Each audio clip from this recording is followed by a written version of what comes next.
Sejam bem-vindos ao podcast Advocacia Pública. Eu sou Gislene Rodrigues e hoje nós vamos falar de um assunto muito especial: voz e impacto na sociedade. E para falar desse assunto, nós trouxemos quem? Doutora Ellen Harumi Suzmura, advogada e procuradora do município desde o ano de 2011. Nádia Taniguchi, sou procuradora do município desde 2004. Dulcineia das Neves Cerqueira, procuradora do município desde 98. E aí, me contem, como é ser um procurador municipal? Bom, é uma profissão muito interessante, é uma profissão missão, na verdade, né? Dá sentido para a vida da gente. Porque enquanto o advogado do mundo privado, do âmbito privado, ele está na defesa do seu cliente de questões particulares, nós já estamos atuando em questões coletivas. Dificilmente a gente vai estar na defesa de um único, né? A gente está representando toda uma cidade. E é diversificado, né? Porque quando a gente pensa município de Cascavel, a gente tem que pensar que a gente tem uma população de 370 mil habitantes, né? Segundo a última pesquisa do IBGE, estimada ainda. Então, nós, quando estamos não só no âmbito jurídico, quando pensa em procurador, só vai pensar no âmbito judicial, só nas ações, mas nós temos todo um trabalho interno de prevenção, de legalidade, de controle, né, de legalidade, de orientação aos secretários, orientação ao prefeito, de edição de lei, de minutas de anteprojeto, de assessoria, inclusive aos próprios usuários. Enquanto eu estive atuando na Secretaria de Assistência, né, era comum a gente precisar ir para Aeroscreas e auxiliar famílias a solucionarem questões próprias do seu dia a dia, da sua vida. Acho que as minhas outras colegas também têm outros exemplos aí, né? E aí, meninas? Quem vai me contar? Logo que eu entrei ali em 2011 no concurso público, eu fui lotada no setor de apoio técnico legislativo. E quando a gente faz o concurso para advogado do público, né, procurador, vem uma certa curiosidade, o que eu vou fazer lá? Então, de pronto, assim, mão, a gente pensa, eu acho que eu vou atuar em processos judiciais. E aí, eu fui colocada ali numa missão, né, que era fazer o quê? Fazer projetos de leis para o município, fazer decretos, analisar convênios, e foi muito, muito, assim, grandioso a experiência profissional que eu tive. Porque eu fiquei 5 anos nesse setor e ali a gente entende o funcionamento da administração pública e os atos normativos. E o advogado nesse controle, na fiscalização, analisando a constitucionalidade das leis. Foi uma experiência maravilhosa que, com certeza, hoje eu estou no setor contencioso civil e trabalhista, né, nas judiciais, que é uma outra missão, né, uma outra atividade, mas também muito grandiosa. Que bacana. Nós percebemos que, quando ingressamos por concurso público, existe um estigma, né? O que se faz enquanto se é pertencente a um órgão público? Percebemos que, assim como juízes, promotores, procuradores, advogados gerais da União do Estado, essa atividade é um longa-manos do Estado. É uma mão longa do Estado para atender a necessidade da comunidade. Então, quando nós entramos aqui por um concurso que foi batalhado, sonhado pela gente, era um interesse, eu acredito que meus colegas compartilham comigo, de a gente contribuir para que a sociedade fosse melhor. E assim a gente vive num binômio entre a supremacia do interesse público e o estrito cumprimento da lei. São esses dois princípios que norteiam todos os atos administrativos. Então, quando as minhas colegas falam, nós temos que elaborar leis. E o que é elaborar uma lei? É ver o que necessita colocar para resolver um conflito da sociedade.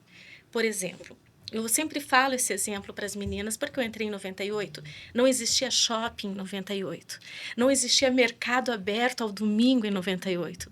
E quando as empresas, a SIC, né, que representa as empresas, começaram a querer oferecer isso para a população, as pessoas percebem que os empresários estão se mobilizando, mas atrás do empresário estamos nós, a administração pública, para tornar isso possível. E aí vem nós, como os procuradores, que temos que verificar, como ela bem colocou, a constitucionalidade daquele desejo. É possível? É legal? Como nós vamos fazer isso para que não infrinja o direito do trabalhador, seja permitido para a comunidade e também vá de encontro à possibilidade do empresário. Então, é um trabalho assim árduo, porque difere do que nós aprendemos na faculdade. Nós nos preparamos para sermos advogados. E quando nós somos aprovados um concurso para procurador, nós temos que aprender muito sobre a questão de gestão. E aí vem a sociologia, a filosofia, vem a economia, que nós não vemos na faculdade. Então, se torna um grande desafio. Mas é prazeroso quando a gente começa a ver, por exemplo, os condomínios, né? Não tem como estabelecer um condomínio sem que tenha uma lei anterior. E aí nós atuamos. Então, acredito que não tenha uma secretaria, Secretaria do Meio Ambiente, da Cultura, Esporte, Lazer, Administração, Comunicação, da Saúde, em que ela não passe pelo crivo, pelo olhar, pela prevenção da Procuradoria Jurídica, para que a gente possa tornar Cascavel uma cidade melhor para se viver. É isso que a gente pensa. Olha só, que interessante. A Dulcineia falando me fez uma reflexão aqui. Que eu acredito que nós, procuradores, a gente está no artigo caput, no caput do artigo 37 da Constituição. Sim. Porque um dos princípios é a legalidade, né? E nós fazemos esse controle de legalidade. Então, raramente uma decisão que é para ser bem tomada como gestão, né, do administrador público, do secretário, do diretor ou mesmo do prefeito, para chegar até a população de forma adequada, vai passar por esse controle de legalidade que nós que fazemos, enquanto procuradores do município. Que interessante, né? Quando a gente fala do procurador, normalmente nós buscamos o quê? Nós, como sociedade, como cidadãos, buscamos o quê? Segurança jurídica. Falando sobre esse viés da segurança jurídica, quando vocês ingressam através do concurso público, né? Como vocês veem a administração pública? Como vocês acham que ela pode agregar diretamente para o cidadão? A administração pública, o nome próprio já diz, administrar a coisa pública. Então, isso se faz com o nosso 3 poderes, né? O judiciário, executivo e o legislativo. Cada um na sua esfera de poder. Eles têm que ter essa harmonia para poder administrar a coisa pública. E nós somos do executivo. Nós temos que executar. Aquele que tem que fazer, cumprir. Então, nós contribuímos nessa maneira de tornar real os anseios de um poder legislativo. Explicando mais assim estruturalmente, né? Hoje aqui no município são mais ou menos 32 procuradores ali no município de Cascavel. Então, temos advogados lotados no setor de licitação. Então, não se compra nada sem um parecer jurídico, né? Que compra. Temos o setor de execução fiscal. Então, quando há um atraso de tributo, isso é inscrito em dívida ativa, temos uma equipe forte lá que também executa essas dívidas ativas, né? E torna crédito para ser investido em saúde, em educação.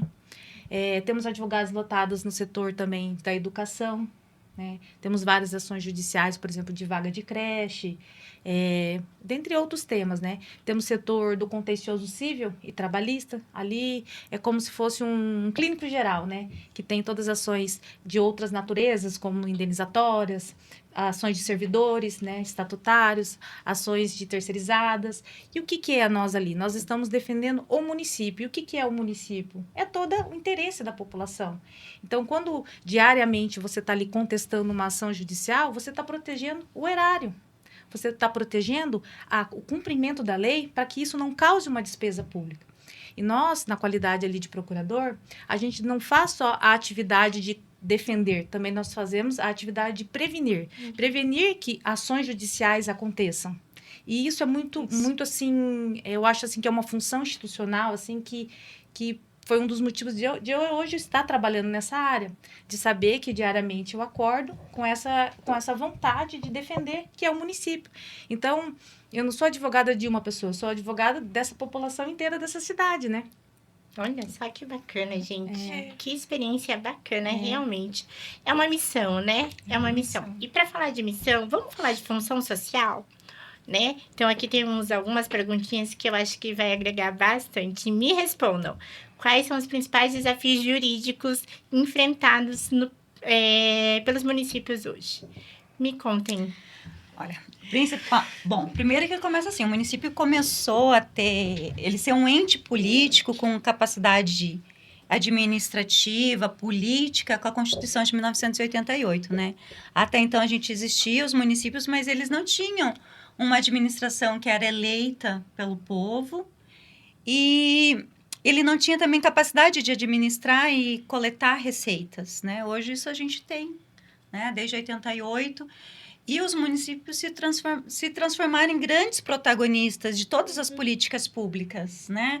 Hoje a gente vê, até com a reforma tributária, que os municípios serão impactados grandemente, até uma inversão dessa situação, né? Porque a União vai continuar ficando com maior parte desse bolo, a parte que também o município administrava vai subir para a União, os próprios estados também vão estar nessa situação, mas a gente vive nos municípios. O cidadão brasileiro está nos municípios e é ali que é a porta mais fácil de se bater e pedir, olha, eu preciso de atendimento médico, eu preciso de um auxílio, porque eu estou numa situação de vulnerabilidade, eu preciso do meu filho na escola, preciso do dentista.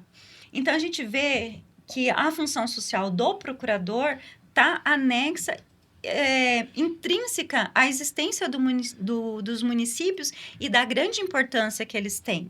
E é uma situação que a gente tem que difundir cada vez mais, até para mudar a visão com que os outros entes federados enxergam o município. E um dos grandes desafios do município é exatamente isso. Ele tem uma autonomia política, mas ele está cada vez mais sobrecarregado pela prestação de serviço e com menos recurso. Hoje, grande parte dos municípios brasileiros eles estão em crise financeira.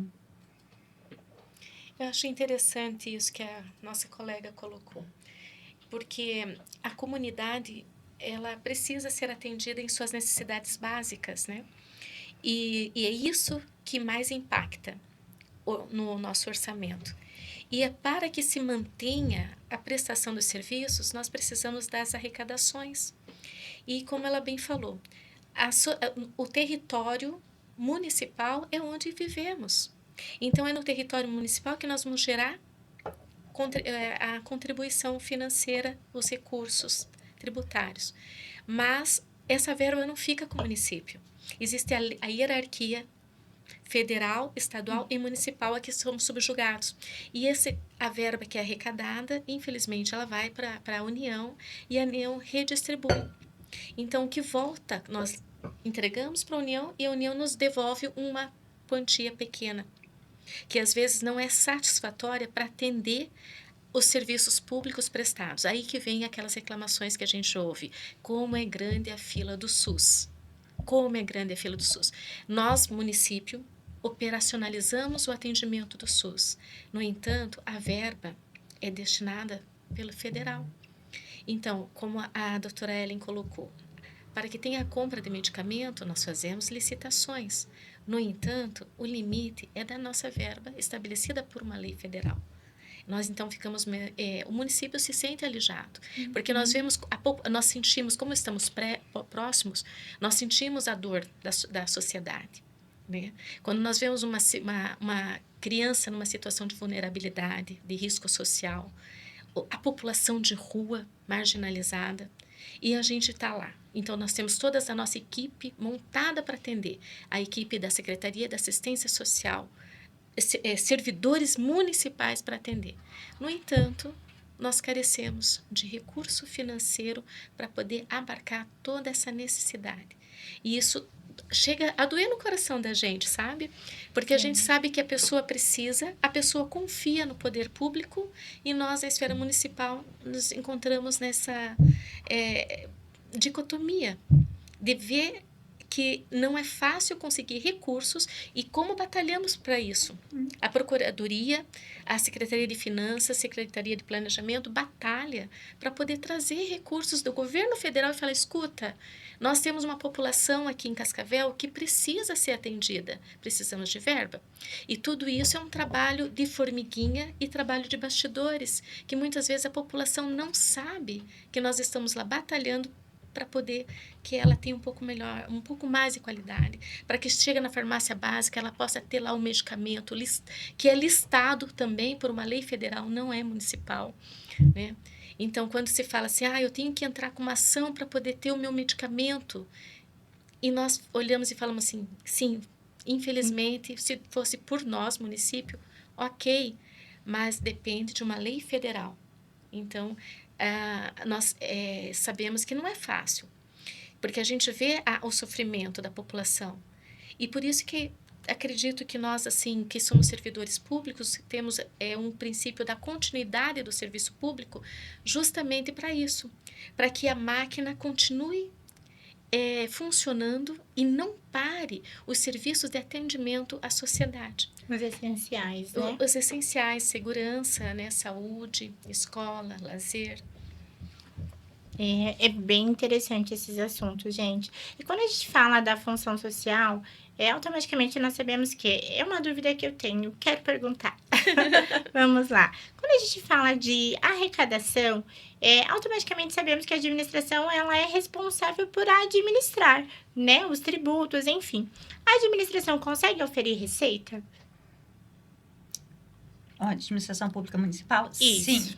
Hoje, pela Constituição, os impostos que são de competência dos municípios é o IPTU, o ISSQN, que agora com a reforma tributária vai, então, passar para essa gestão unificada, mas isso vai ser de forma gradativa.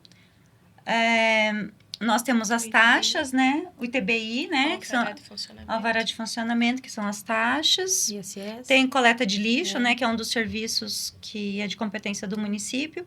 Mas as taxas, elas são assim. O que arrecada, você vai gastar com a prestação do serviço. A própria COSIP, que é da iluminação pública, também é destinada só para a iluminação pública. Então, o que é receita, que é recurso livre, que é próprio do município, advém de IPTU e SSQN. Né? Esses são os tributos. As taxas, elas já estão vinculadas, então nem entram nos recursos livres. E daí, o município sobrevive de repasse do ICMS, IPVA, e o imposto de renda também, e o FPM.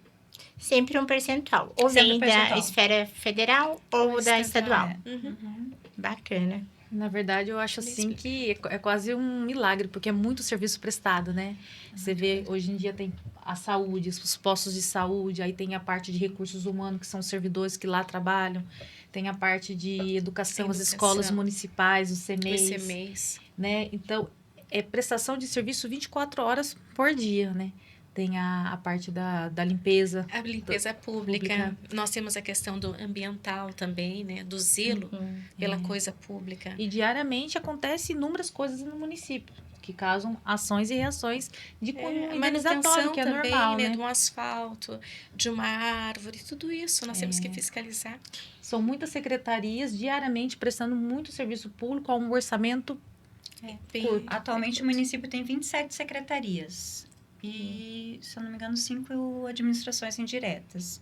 A gente tem a SESC, né, que cuida da parte dos cemitérios. A gente tem a autarquia, que é a Transitar, que cuida da parte de trânsito no município. Nós temos a FEMEL, né? Tem a Fundetec também. A Fundetec é para inovação, né? A FEMEL, que é do esporte. E tem a Coavel também, que cuida da parte de habitação. E IPMC também. A autarquia previdenciária dos servidores. E grande parte, nós estamos lá também como procuradores dessas administrações indiretas. Com exceção da Coavel e da Transitar, que tem quadro próprio. E outra, falando sobre esse assunto, falando sobre secretarias, quando a gente fala de concurso público, normalmente a gente sabe que a pessoa estudou aquele, né, estudou concurso, enfim, e acabou passando. E eu falo muito sobre isso porque é uma das modalidades de licitação, então a gente tem lá elencado. Mas assim, vocês acham que o servidor público hoje ele está preparado para atender a sociedade? Porque quando a gente fala vou trazer aqui para a esfera privada, né? Quando a gente fala de uma iniciativa privada, de uma empresa privada, normalmente o funcionário ele é contratado para um fim específico, ele é especialista naquela área, ele atua. Vocês acham hoje que a administração pública ela consegue capacitar o seu servidor público? De um tanto que ele consiga atender prontamente o cidadão?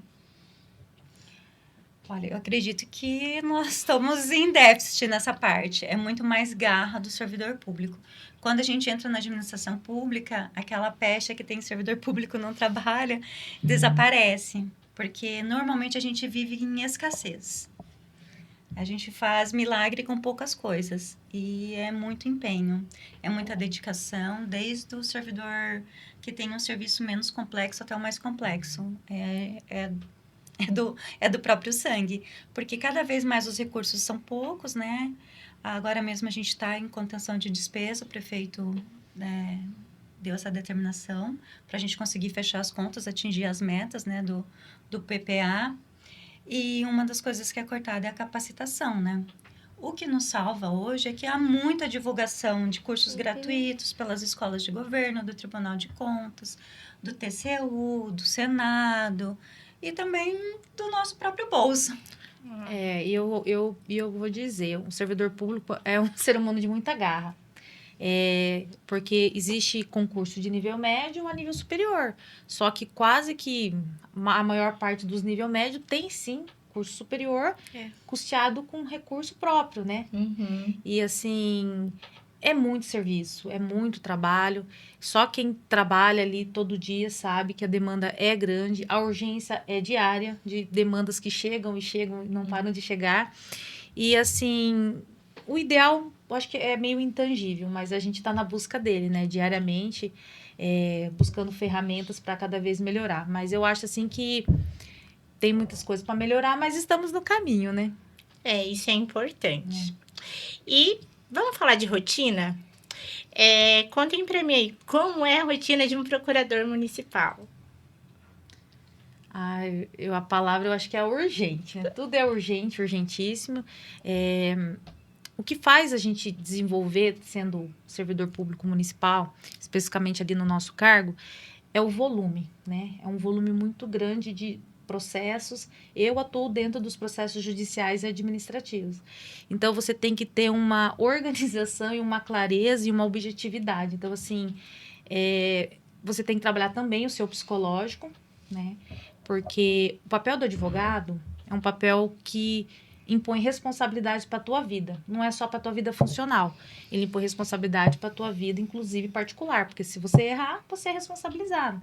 Então, assim, a rotina é realmente, assim, análise cotidiana de muitos processos judiciais, cumprimentos de prazos muito complexos, às vezes não tão complexos, mas urgentes, né? Tomada de decisões rápidas, porque não é só sentar no computador e fazer uma defesa que você ali pesquisa uma jurisprudência, um julgado. Não, você tem que ter ali um certo traquejo humano, porque você tem que mandar documentos, solicitar documentos, igual o advogado privado, né? Que ele liga para o cliente, pede para o cliente. Nós não, nós temos que entrar em contato com diversas secretarias. Porque, por exemplo, no meu setor, às vezes você está ali fazendo uma ação trabalhista, de repente você vai para uma ação de medicamento. Depende de uma ação de medicamento, você vai para um parecer jurídico de desapropriação. Uau, então, assim, você vai durante o dia, de A a Z, bem fácil, pelo menos. Transitam em todas as áreas do direito, Exato. É isso. Não? Olha só, gente. E essa, assim, pelo menos é a minha realidade, acredito que das meninas também, né? Que estão em setores diferentes, mas que não é diferente. Se pensar minha rotina hoje de manhã, eu já elaborei um decreto regulamentando um ponto de referência, porque hoje as empresas, elas são e-commerce, são escritórios digitais, nós temos os coworkings, então é uma situação que a gente tem que estar se adaptando, né? Aí, à tarde, eu já estava fazendo mediação lá no Ecoponto da Secretaria de Meio Ambiente em relação às cooperativas na execução dos resíduos sólidos. Então, é isso mesmo, a gente tem que estar pronto para diversas matérias ao mesmo tempo. Houve um período em que eu estava em 3 secretarias. Então, eu tinha que lidar com todas as situações da Secretaria de Assistência Social, que são legislações próprias, lidar também com direitos das crianças e dos adolescentes, dos idosos. E dali a pouco eu já estava na controladoria, que é processos administrativos sancionadores dos fornecedores. E aí eu tinha as ações judiciais da Justiça Federal. Então, que pega daí uma imensidão também, você vai de tributos, de FPM, de PIS, PASEP. Então, a gente tem que ser, tem que ser ninja. Tem que ter outro queijo, né? Multifacetado, né? Procurador jurídico, porque a gente tem que atender a necessidade do serviço público. E enquanto servidor, não escolhemos uma matéria. A gente vai onde é necessário atender. É como a Ellen falou, né? Vocês transitam em todas as áreas, todas as esferas ali do direito. Muito bacana, meninas. Nossa, esse bate-papo tá muito legal. E vamos para mais uma perguntinha aqui. Vamos ver o que temos aqui. Vamos falar sobre diálogo direto com a população. E aí? Quem é que faz esse diálogo direto? Vocês, como procuradoras, vocês conseguem ter esse diálogo direto com a população? Hoje eu estou fazendo parte do Conselho de Contribuintes, que eu acho uma ideia muito legal.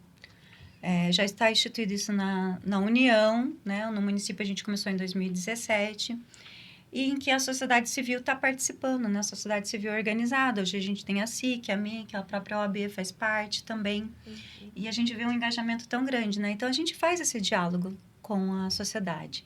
Eu vejo na minha atuação outras vezes que eu estive, né, frente a frente com o nosso cidadão, para quem a gente serve, né? Por isso que a gente é servidor público, eram os momentos que eu estive na Secretaria de Assistência Social, né? Em prestar orientação jurídica, de ir lá fazer mediação, ajudar as famílias a se entenderem, coibir violações de direitos. E eu consigo citar agora, nesse momento, essas 2 situações. Não sei se as colegas têm mais alguma... Tem também os vários conselhos que o município precisa atuar para poder tomar decisões. Geralmente, as leis que impactam a sociedade, elas têm a participação ativa da comunidade ou de representantes através de entidades organizadas. Nós temos o Concidade, tem o Conselho da Criança, o Conselho do Adolescente, do Idoso, do Conselho Municipal da Saúde. Então, são maneiras em que nós, enquanto representantes do poder público executivo, estamos juntos com representantes da população através das suas entidades organizadas, Sanepar, IAP, Copel, a UniOeste, a própria OAB sempre está presente nos diversos conselhos. E tem outras ONGs também que participam. É bem interessante isso. E também tem as audiências públicas, que é outra maneira... geralmente quando é feito o plano diretor, que é feito várias audiências públicas abertas à comunidade, onde ela pode comparecer, apresentar os seus anseios, e isso é feito registro e levado para votação depois pelos conselhos. E dentro da prefeitura tem o setor do protocolo geral, que é um setor onde, se você tem qualquer demanda, dúvida, aí geralmente vem para parecer jurídico. E aí a gente faz uma análise jurídica daquela dúvida, de uma situação que a pessoa ou se sentiu lesada, ou algum acontecimento que envolve a legislação municipal. Também, talvez o contribuinte não saiba, mas ali ele está falando com a gente, talvez de forma indireta, mas está falando. Tem a ouvidoria, que muitas vezes as pessoas fazem tem canal de ouvidoria, de denúncias, vai também para a gente, né, para análise jurídica. E vocês respondem, e o cidadão ele tem uma resposta ali depois dessa análise, desse parecer. É que esse parecer jurídico é solicitado para a secretaria. Vamos supor, se eu tenho uma questão de meio ambiente, aí eu vou lá na ouvidoria e faço uma reclamação. Aí a Secretaria do Meio Ambiente vai fazer análise e vai dizer, precisa de análise de um procurador jurídico que fale quanto à legalidade daquele ato, ou que caminho seguir. Então, novamente, entra ali o advogado público. Vamos dar um exemplo prático, por exemplo, que teve agora esse ano, né? Que as árvores caíram né? Teve várias árvores que já estavam em situação... como que se coloca a idade? Tem uma idade que ela já está para cair. O cidadão teve uma árvore da calçada que caiu sobre a sua casa e sobre um carro que estava na calçada. Caiu sobre também, estragou o telhado. Antes dele ingressar em juízo pedindo reparação, ele tem a possibilidade de montar um processo administrativo perante a prefeitura. Então, o que acontece? Ele vai, faz a reclamação, leva as provas, foto, boletim de ocorrência, depoimento de pessoas, laudos, orçamentos e instrui um processinho administrativo. Esse processo administrativo passa pela secretaria competente, que seria do meio ambiente, que teria a responsabilidade de cuidar daquelas árvores, e depois a Secretaria de Meio Ambiente, ela aciona a Procuradoria para falar sobre a legalidade ou não. É obrigatório a indenização? É devida a indenização? As provas apresentadas são válidas? Então, a gente faz esse intermédio. Para que isso? Porque é interessante que antes do contribuinte ir buscar nas vias judiciais, ele perquira via administrativa para mostrar o interesse dele. Né? E muitas vezes, quando existe toda a documentação, né, nós temos essa prerrogativa da função de reconhecer o direito. E se realmente está de acordo, foi um equívoco do município, a pessoa vai receber a sua indenização corretamente. Agora, se a pessoa não está de acordo, pelo princípio da estrita legalidade, nós não podemos. E nós temos que falar, infelizmente, não podemos reconhecer um direito para o contribuinte ou para o cidadão. Dúvida do cidadão. É obrigatório apresentar ou fazer ou protocolizar o processo administrativo ou ele pode ingressar direto na esfera judicial? Então, como existe uma alteração no nosso Código de Defesa, no Código de Processo Civil, se tiver condenação de honorários, a pessoa tem que provar que ela não teve outra alternativa para atender o pedido dela. Então, aí é interessante que primeiro ela faça as vias administrativas. E também a questão depende da matéria, né, Nádia? Depende da matéria, mas a princípio não precisa. Não é obrigatório, né? Primeiro ter o processo administrativo para depois ingressar na via judicial, né? É possível, se o cidadão quiser ingressar diretamente, né? Hoje a gente tem também o juizado da Fazenda, que também facilitou, né? A possibilidade do cidadão vir pleitear contra a Fazenda, né? E sem assistência de advogado, mas não é aconselhável. Não é aconselhável. Porque quem responde pela Fazenda somos os procuradores. Então, é interessante que o cidadão pense nisso, né? Que ele procure um advogado quando ele sentir que teve uma lesão no seu direito. Muito interessante, meninas. Muito bacana esse bate-papo com vocês, viu? E Obrigada. Com certeza precisaremos de muito mais outros, porque nosso tempinho está acabando. Mas foi um prazer estar aqui com a doutora Ellen, com a doutora Nádia, com a doutora Dulcineia. E voltamos no próximo podcast. Até mais!